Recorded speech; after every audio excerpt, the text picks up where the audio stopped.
Yovvoyi kelin. Detektiv sarguzasht roman.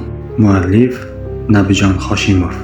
Ikkinchi qism 10-bo'lim. Oldingi bo'limning davomi.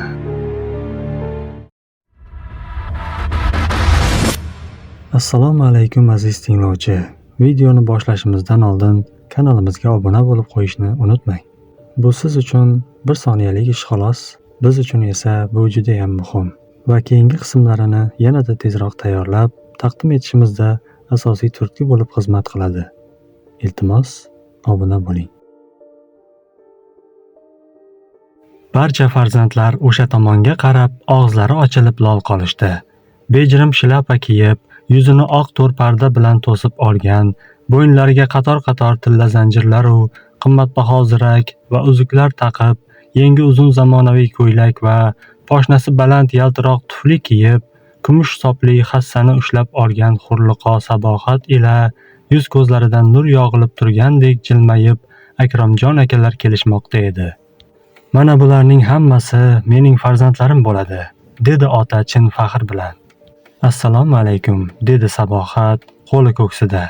Va alaykum, kelinglar, xush kelibsizlar. Deyishdi birin-ketin farzandlar xuddi rasmiy mehmonlarni kutib olishayotganday o'rinlaridan beixtiyor turishib.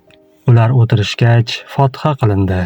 Kutilmaganda Fotihaning tabarruk jumlalariga Akramjon aka o'ziga tegishli tilaklarni ham qo'shib yubordi. Ilohim, Sabohatxon bilan Kaminaning qilgan ahd-u paymonlari yaratgan egamga xush kelib, bir-birimizga yulduzlarimizni issiq qilib ko'rsatsin. Farzandlarimiz Hidoyatxon, Saodatxon, Sharofatxon, Anvarbek va Nusratjonlar baxti taxtimizga o'z oilalari, bola-chaqalari bilan sog'-omon bo'lishsin. Rahmatli rafiqamiz Oyim poshshoni Xudo o'zi marhamatiga olgan bo'lsin. Ruhlari shod, oxiratlari obod bo'lsin. Bizdan rozi rizo bo'lsin. Barcha farzandlarimizga xuddi shu bugungidek ahillik, hamjihatlilikni musharraf qilgan bo'lsin. Topgan tutganimiz faqat yaxshi kunlarga nasib qilsin. Allohu akbar. To'planganlar apil-tapil yuzlariga Fotiha tortishdi. Hidoyatxon gezarib qoldi. Anvar peshonasini tirishtirgan bo'lsa, Saodat va Sharofatlar hayronlikda qoldilar. Faqat Nusratgina xursand ko'rinardi. Mana bu peshonasi yaraqlaganlarning hammasi mening farzandlarim bo'ladi, dedi ota Sabohatga tanishtirib. Bu kishim Xudo xohlasa, taqdir nasib qilsa, endi ayachalaringdir. Ismlari Sabohatxon. Sal shoshilmaylik, o'ylashib ko'raylik. Uzr, dedi Sabohat kutilmagan gaplardan o'zini noqulay his qilib yerga qaradi. Ha, otajonimiz shunaqa, sal sho'xroqlarda, dedi Hidoyat norozi gezarib. Nima bo'pti? Dedi Nusrat cho'rt kesib. Ota rozi, Xudo rozi deganlar. Shu ishga qaror qilishibdi. Qarorlari qutlug' bo'lsin. Rahmat o'g'lim. Ertaga borib sizlarni o'zim maslahatga to'plamoqchi edim. Xudo ko'ngillaringga solibdimi, o'zlaring kelib qoldinglar. Lekin ajoyib ish bo'ldi-da. Qani Sabohatxon, dasturxonga marhamat, dedi Akromjon aka nonni ushatib. Otajon, siz bu opamni xijolat qilmang. Avvalo o'ylab ko'rsinlar, qarindosh urug'lari bilan maslahat qilishsinlar, dedi Saodat. Albatta, albatta, urf-odatlarimizning hammasini joy-joyiga qo'yamiz. Hali katta to'y ham qilarmiz, otajon, dedi Hidoyat kesatib. Yo'q qizim, bitta mulla, 3 so'm pul, bir kalla qand, bir kosa suv deganlaridek. Japast ketmang, biz ham qarab turmaymiz, dedi Sharofat hazil qilib. Yashang ota, lekin sizga qoyil, dedi Nusrat otasini o'zicha qo'llab-quvvatlab. Hidoyatning ensasi qotdi. Otajon, gapning postkarlasi, biz bu yerga avvalo Nusratning taqdirini hal qilish masalasida keluvdik, dedi Hidoyat otasining ishlaridan norozi ekanini ochiq-oydin bildirib. Nima? Hoy opa, men bilan ishingiz bo'lmasin, dedi Nusrat asabiylashib. Sen jim o'tir. Nima bo'lsa ham jigarimizsan. Senga biz kuymasak, kim kuyadi? Xo'sh, nima masala ekan, deb so'radi Mo'ysafid. Uzr, men bora qolay, dedi Sabohat bezovdalanib. Yo'q, bu endi hammamizga tegishli, dedi Akromjon aka va bir farzandlariga ko'z tashlab oldi. Qiziq, nima gaplari bo'lishi mumkin? Bilaman, Sabohatni dabdurustdan oldilariga olib kelganim yaxshi ish bo'lmadi. Lekin bo'ladigan ishni bo'lgani yaxshi-da, deb fikr qildi u. Anvar, sen gapira qol, dedi Hidoyat. Xullas, Nusratga o'xshagan hisobda turadiganlarni hukumat to'plab Qozog'istonga ishga olib ketayotganmish. U yoqda ham davolanarmish, ham yaxshi maosh berisharmish. Men hech qayoqqa bormayman, dedi Nusrat keskin. To'xtab tur, u qanaqa tashkilot ekan o'zi? Xalqaro xayriya tashkilotimiş. Yaxshi-ku, hammasi hujjatli ekanmi? Ha, lekin sizni ham ota sifatida roziligingiz kerak ekan. O'g'lim Nusrat, bu ham bir imkoniyat. Mana va opangni taqdiri haqida eshitsang agar, irodasiga tan berarding. Insonga umr bir marta beriladi xolos. Erta o'lib ketishga seni ham, meni ham hech kimning haqqi yo'q. Mana va opang o'ziga o't qo'yib olgan ekan. Xudo asrabdi, qolgan umrini qaytib beribdi. Hali baxti ochilmagan ekan. Sen ham agar mening farzandim bo'ladigan bo'lsang, davolanasan. Lekin o'zing buni xohlamas ekansan, qancha pul sarflaganning foydasi yo'q. Bilib qo'y, bizning avloddan hali narkoman chiqmagan. Bolalaring, mening nabiralarim katta bo'lishsa, otasi kim bo'lganligini albatta so'rashadi. Davolanaman deyapman-ku. Nima, bergan pulingizni minnat qilyapsizmi? Dedi Nusrat gezarib. Yo'q, gap pulda emas. Avlodlarimizning qonini buzishga hech birimizning haqqimiz yo'q. Mana va tomiringdagi qon, bu mening qonim. Bobomning qoni, bildingmi? Dasturxon davrasida og'ir jimlik cho'kdi. Akromjon akaning masalani keskin qo'yganligi o'z ta'sirini ko'rsatdi. Anvar, ertaga meni o'sha tashkilotning odami bilan uchrashtir. Hujjatlarga qo'l qo'yib beraman. Nusratning ishga ketishiga xatmi Qur'on qildirib yuboraman. Qani, oshing pishdimi? Sabohat o'zini igna ustida o'tirgandek noqulay sezib o'tirarkan, o'yga tolgandi. Demak, giyohvandlik balosi bu oilada ham bor ekanda. O'sha xalqaro tashkilot juda ham savobli ish boshlabdi. Rahbarlari kim bo'lsa ham yaxshi odamlar shekilli. Ehtimol kelajakda ularning vakili bilan tanishib, fikr almashish menga ham nasib qilar. Ayolning niyati xolis edi. Choyxonaga chiqib odatdagiday biror dam oluvchilar guruhi bilan o'tirsak kerak deb o'ylagandi. Bu yerga kelishdan yarim soat oldingina Akramjon akaning uning qo'lini so'rab qilgan taklifiga o'ylab ko'raman degan javobni aytgan edi xolos. Negadir farzandlariga dabdurustdan uylanishi haqida aytib yuborib, xijolatga qo'ydi. Bir jihatdan uni ham tushunsa bo'lar, chunki ertaga sihatgohdan butunlay ketishadi. Keyin qachon ko'rishishadi noma'lum. Sabohatning xayolida yoshida ancha farq bo'lsa-da, ko'pni ko'rgan, ko'ngli toza inson ekan. Farzandlari ham binoyidek, hammasi uyli-joyli, menga o'xshab yolg'iz qopti bechora, degan o'ylar o'tmoqda edi. Oradan bir hafta o'tdi. Bu orada Akromjon aka Sabohatning uyini surishtirib topib, otasi bilan ham tanishib keldi. Qizim o'z taqdirini o'zi hal qiladi, dedi Akbar Soliyevich o'ychan. Men bir marta aralashib, undan ajralib qolay deganman. Eng muhimi, siz qarshi emassiz, to'g'rimi? To'g'ri, endi qizim yosh bola emas. Uni ham yashashga, ona bo'lishga haqqi bor. Xudo xohlasa, mana qiblaga qarab so'z beraman. Qolgan umrimni qizingiz baxti saodati uchun bag'ishlayman. Qarshi bo'lmasangiz, uni xorijda operatsiya qildirishga ham qurbim yetadi. Mana ko'rasiz, kechirgan dardlarini hali ko'rmaganday bo'lib ketadi. Ilohim aytganingiz kelsin. Qizimning o'zi nima desa shu. Nihoyat Sabohat ham rozi bo'ldi. Nikoh o'qildi. Nusratning safarga ketishi va Akromjon akaning uylanishi munosabati bilan Akromjon aka ikki marosimni birga qo'shib, mahalla ko'yga xatmi osh berdi. Akromjon aka narkomanlarni yig'ib, ularni davolab ham ish berishga shartnoma tuzgan xorijlik sohib janoblarini ham kechroqqa mehmondorchilikka taklif qildi. Sohib polshalik turklardan bo'lib, o'zbek tilini juda yaxshi bilarkan. Ajdodlari asli turkistonlik bo'lishganmish. Taklifni rad etmadi. Nozik mehmonga hovlida alohida joy hozirlandi. Shampan, konyaklar ham qo'yildi. Yangi kelin bo'lmish Sabohat oshxonada o'z qo'llari bilan palov va manti tayyorlay boshladi. Xonalardan birida esa Hidoyat boshchiligidagi guruh kuygan yerga qarshi g'iybat-targ'ibot ishlarini avj oldirib yuborgandi. Otamiz bizdan bir og'iz nikoh o'qitaveraymi deb ham so'ramadi-ya, qarib quyilmagan chol. U toza boy xotinga o'xshaydi. Tillalarini qaranglar, dedi Saodat ham kulib. O'z-o'zini yoqqan xotin tillalarni qayerdan olishi mumkin-a? Dedi Sharofat ham yonayotgan o'tga kerosin sepib. Voy sho'rim, voy o'lmasam, hali otam tillalarimizni shu kuydirgiga berib yuborgan bo'lmasin tag'in, dedi Hidoyat hovliqib. Tez topinglar Anvarni. Boshimizga balo keldi-ku, balo. Bozor qilib kelgan Anvar xushmuomalalik bilan xarid qilgan narsalarini Sabohatga bermoqda edi. Shu mahal qovog'ini osib olgan Saodat uni chaqirib qoldi. "Hoy Anvar, bu yoqqa tez yurarkansan." "Ha, tinchlikmi?" "Tinchlik, ish bor." Anvar opajonlarining davrasiga kirib keldi.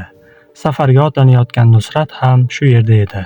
"Mundoq ayachamizga yordam bermaysizlarmi?"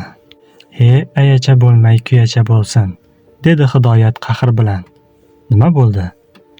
Axir u otamizning tillalariga egalik qilyapti-ku, ko'rmayapsanmi?" "Yo'q, o'ziniki bo'lsa kerak", dedi Nusrat taajjublanib. "Shuncha tilla bilan qaysi ahmoq xotin o'ziga o't qo'yvoradi, garang? Biror ish o'tgandir-da", dedi Anvar ham past kelib. "Hoy Anvar, u kunga aytganini qilasanmi yo'qmi? Agar qilmasang aytib qo'yay, bir tiyin ham meros ololmaysan, bildingmi?" "Nima gap, eshitsak bo'ladimi?" deb so'radi Nusrat hayron bo'lib. "Bilsang bu xotin qip-qizil fohisha ekan", dedi Hidoyat yomon gapning qanday ta'sir qilishini atayin ukasida sinab ko'rmoq uchun. "Akang shu xotin bilan bo'lgan ham ekan." "Yo'q, ja oshirib yordingiz-ku opa, tuhmatni ham me'yori bor axir." "Nima bo'pti oshirsam, men bu xotinni uyimizdan haydamagunimcha tinchimayman. Anvar shu gapni otamga aytadi, sen ham uni tasdiqlaysan." Nusrat qo'lini ko'tardi. "Faqat meni tinch qo'yinglar, opajonlar, iltimos." "Mayli opa, yo'lga ketadigan ukamizga tegmang", dedi Sharofat. "Bo'pti. Anvar, issig'ida hoziroq borib ayt." "Yo'q, hech bo'lmasa, anavi mehmon kelib ketsin. Nusratni yaxshilab kuzatib qo'yaylik." "Xo'p, keyin aytasan, bo'ptimi? Lekin aytib qo'yay, bugundan kech qolsa, hammamiz og'zimizni ochib qolaveramiz." Nihoyat kutilgan aziz mehmon ham kirib keldi. Qizlar yugurib yelib xizmat qila boshlashdi. Sabohat oshxonada oshga sabzi to'g'ramoqda edi. Shu payt Nusrat muzxonadan ul-bul olgani kirib keldi. Anvar mehmonning qo'liga suv quya boshladi. Mehmon qo'lini artib hovlini kuzatdi va oshxonaga tomon qaradi. Sabohat ochiq deraza orqali uni ko'rdi-yu, to'satdan qo'lidan pichog'i tushib ketdi va yuzidan ro'moli ochilib, og'zi qiyshayib ochilganicha qotib qoldi. "Ha, ayacha, tinchlikmi?" deb so'radi Nusrat yerdan pichoqni olib berarkan. Ha, tinchlik", dedi ayol shosha-pisha o'zini o'nglab. "Bu odam kim ekan-a? Axir bu... Nima, siz bu kishini taniysizmi?" Mehmonning izzat-hurmatini joyiga qo'yib, uzoq o'tirishdi. Sabohat orqa tomondan asta kelib, ularning suhbatiga quloq tutdi. "Endi mehmon o'g'limiz Nusratjonga o'zingiz ko'z-quloq bo'lib turasiz-da. Har holda musofir joy." Albatta-da", dedi shirakayf mehmon mezbonning orqasiga urib. "Haligi aytadilar-ku, eti sizniki, suyagi bizniki deb", dedi Akromjon aka ham xursand. "Yo'q, aksincha bo'lsa kerak. Suyagi bizniki, eti sizniki, lekin zo'r maqol ekan, qoyil." O'rtada samimiy kulgu ko'tarildi. Nahotki bu Sarvar bo'lsa, ko'zlarimga ishonmayman. Lekin nega uni chet ellik mehmon deb alqashmoqda? Nahotki odam bir-biriga shunchalar o'xshasa, tavba, dedi Sabohat o'z-o'ziga. Yo bir amallab o'zidan so'rasammikin-a? Ha, shunday qila qolay. Begona bo'lsa yeb qo'ymaydi-ku. Hazilga yo'yib qo'yaveraman. Sabohat choyni endi o'zi ko'tarib keldi. "Xush kelibsiz mehmon", dedi u tavakkaliga to'g'ri so'ri oldiga kelib. "Ha, tanishinglar, bu ayol mening xotinim Sabohatxon bo'ladilar", dedi Akromjon aka. "Juda xur", deganicha mehmon bir lahza qotib qoldi. Bu kishi sohib janoblari, o'g'limizning ustozi ekanlar. Lekin sohibning qo'lidagi piyola to'satdan tushib ketdi. Uzr, deya oldi u arang. Sabohat hech narsa sezmagandek sochiqni uzatdi-da, o'zi oshxona tomon ketdi. Kayfchilik bo'lgani uchunmi hech kim hech qanday shubhaga bormadi. Sabohat oshxonaga kirdi-yu, eshikni yopiboq beixtiyor suyanib qoldi. Ey Xudo, nahotki bu o'sha, dedi u o'z-o'ziga va tomog'iga bir nima g'ib tiqilganday bo'ldi. Meni nimalar qilib qo'yding, iflos, tirik ekansan-ku. Men hali shu nomardga osh damlayapmanmi? Endigina ro'shnolik ko'ray desam, yana oyog'im ostidan chiqib turibdi-ya, yaramas. Yoki adashtimmikan? Nega bo'lmasa, uning qo'li qaltirab ketdi. Sabohat bo'lgan ishlarni eslab ko'zlariga yosh oldi. Lekin hozir hech kimga hech nimani bildirmaslikni ma'qul ko'rdi. Agar chindan Sarvar bo'lsa, oldiga albatta o'zi kelib bir nima deydi. Xo'jayinim xotinim deb tanishtirganiga o'zini noqulay sezdi shekilli, degan xayolga bordi kelinchak. U yana o'zini tutib oldi. Dadasi, oshni suzaveraymi? Dedi u so'ri oldiga borib va mehmonga yana ko'z qirini tashlab qo'ydi. Ha, albatta. O'zbekcha palov yemaganimga ham ancha bo'lgandi, dedi mehmon. Agar ruxsat bersalaring, uni o'zim sussam. Bosh ustiga mehmon. Mehmon o'rnidan turib, palyakcha qo'shiq xargoya qilib, oshxonaga kirib keldi va indamay Sabohatdan kapkirni oldi. Jonon palov bo'libdi-ku, dedi u hayqirib va salom Sabohat, dedi u shivirlab. Sabohatning qo'lidan tovoq tushib ketay dedi. Qayerlarda yuribsiz, Sarvar aka? Keyin tushuntirib beraman, dedi pan sohib va cho'ntagidan bir tashrif qog'ozni olib uzatdi. Shu mahal Nusrat kirib kelib qoldi va ular o'rtasidagi sirli muloqotdan voqif bo'lganday bo'ldi. Keling Nusratbek, ayachangiz qo'lidan tovoqni oling. Osh suzish, men sizga aytsam, bu asli erkaklarning ishi. Sabohat indamay chiqib ketdi. Nusrat o'zini hech narsaga ahamiyat bermaganday qilib ko'rsatdi. Ular eski tanish ekan shekilli, degan xayolga bordi u. Osh ham yeyildi, dasturxonga fotiha ham qilindi. Mehmonni ko'chaga kuzatib qo'yildi, lekin uning butun fikr-o'yi Sabohatda bo'lib qolgandi. Xo'p Nusratbek, ertalabga tayyor bo'lib tursinlar, dedi sohib janoblari kulib. Xayr, yaxshi boring, boshqa keling, dedi Akromjon aka xushfe'llik bilan. Xo'p, xayr tog'ajon, xayr yangajon, deya bir qo'l uzatib xayrlasha boshladi mehmon. Lekin Sabohatning qo'lini ma'noli qisib qo'yganday bo'ldi. Sohib janoblari, sizda mening bir iltimosim bor edi-da, dedi Sabohat atayin xayoliga kelgan fikrni ma'qullab. Bemalol xonim. Nusratbek o'g'limiz tezroq yaxshi shifo topib, eson-omon qaytib kelsa, shunga o'zingiz rahnamolik qilsangiz. Bosh ustiga, bu davolansa bo'ladigan xastalik. Bilsangiz, bir vaqtlar mening o'zim ham shunday dardga yo'liqqan edim. Mana ko'rib turibsizlar, otdayman. Eshitdingizmi dadasi? Janob sohib va'dasida turadigan mard yigitlarga o'xshaydi. Nusratbekni Xudo xohlasa o'z homiyligimga olaman. So'z beraman, hammasi yaxshi bo'ladi. Sabohat yigitning ko'zlariga ohista tik boqdi. U esa qarolmadi. Nigohini olib qochdi. Chunki Sabohatning gaplari uning yuragini kundaga qo'yib, bolta bilan chopgandek chilparchin qilib tashlagandi. Nusratning hech qachon qaytmasligini nahotki u sezgan bo'lsa, bu farishta ayol bu yerga qanday qilib kelib qoldi ekan? Muhimi, men uni topdim. Bu yerga qaytib kelaman. Uni albatta olib ketaman. Qiziq, oqsoqlanib yuribdi. Og'zi qiyshiqroq bo'lib qopti. Qari kishiga tegib olibdi. Yo bu kishi uni tog'dan olib tushganmikan? Demak, tillalar ham shu yerda. Janob sohib jo'nab ketarkan, yuragining bir parchasi qolib ketayotgan uyning darvozasi, ko'chalar va qishloq guzarini sinchkovlik bilan o'rganib borardi. Andreyning polshalik hamkor do'stlari va'da qilganidek, butun imkoniyatlarini ishga solib, Kaliningrad turmasidan Sarvarni olib qochishdi. Buning uchun ular smena navbatchisi bo'lgan zobitlardan birini katta pul evaziga, shuningdek, unga ham Polsha fuqaroligini olib berish sharti bilan kelishuvga erishishdi. Sarvar va zobit birga qochishdi. Hammasi oldindan puxta rejalashtirilib, chegaradan botqoq orqali eson-omon o'tib olishdi va Sovet fuqaroligi ortda qolib, Sarvar Shohaydarov endi sohib xotamiyga aylandi. Biroz tayyorgarliklardan o'tildi. Oz bo'lsa-da polyak tilini o'rgandi. Menejerlik kursida o'qidi. U Moskvaga sobiq ittifoq parchalanib ketganidan so'ng Rossiya va Qozog'istonda tashkil etilgan qo'shma korxonada ishlash uchun xorijiy fuqaro sifatida kirib keldi. Qolgan ishlarning hammasi rejadagidek o'z yo'nalishida davom etdi.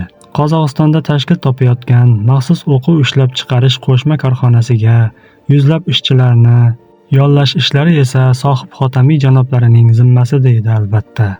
O'sha davrda avj olgan Tojikistondagi fuqarolar urushi yangi tashkil topayotgan korxona rahbariyati uchun qo'l keldi. Yuzlab fuqarolar Tojikistondan Rossiya va qo'shni hamdo'stlik mamlakatlariga o'tib keta boshladilar. Yosh mustaqil respublikada hali qonun ustuvorligi bo'lmagan, qolaversa, o'z fuqarolarini ijtimoiy himoya qilishga qodir emasligi tufayli minglab oilalar o'z ona yurtlarini tashlab chiqib ketishga majbur bo'lgan edilar. Pan sohib ana shu siyosiy vaziyatdan foydalanib qolishni taklif qildi va qochoqlar orasida ham narkomanlarning ko'p ekaniga ishora qildi. U xorijiy gazetalarning birida O'zbekistonga o'tib kelgan ko'plab qochqinlarning dala shiyponlari va ko'plab keraksiz binolarga joylashayotganini, ular o'zi bilan giyohvand modda keltirishayotgani va narkomanlar ham ko'p ekanligi uchun Respublika Ichki ishlar vazirligida ularni deportatsiya qilish masalasi ko'rib chiqilayotgani haqida berilgan maqolani o'qigan edi.